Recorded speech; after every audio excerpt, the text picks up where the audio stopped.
Assalomu alaykum do'stlar. Xullas kalom Toshkent City'da qimmat restoranda ikkita suv aytdim. Xohlaganingni aytaver deyishdi. Akalar bilan mehmonda o'tirdik. Akalar chaqirgan. Xohlaganingni aytaver deyishdi. Xohlaganimni aytdim. Mana suv. Xullas 40 ming so'm ekan. Bunisi ham bir 50 mingdan qimmat ekan. Xullas bilmasam ko'rinishi bir to'g'risi menga yoqmadi. Endi ichib ko'rib sizlar dasharimni tasavvur qilasizlar. Birinchisi ichamiz.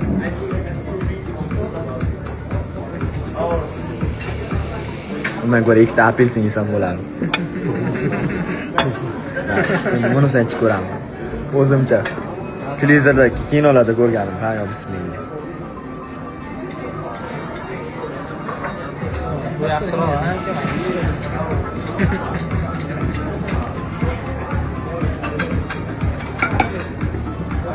Huzur aka. Bu yoqdi. Nom beringlar yana. Mana shu yoqdi. Sizlarga ham tavsiya beraman. Mana shu 63 minglik narsa mana. Esiz pul. Lekin zo'r narsa ekan.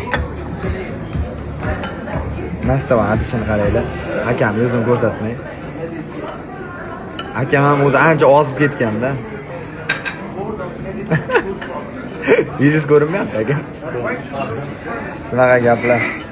Biz shahar zab etishda davom etamiz. Oddiy qishloq joydagi gitlar. Qaysi?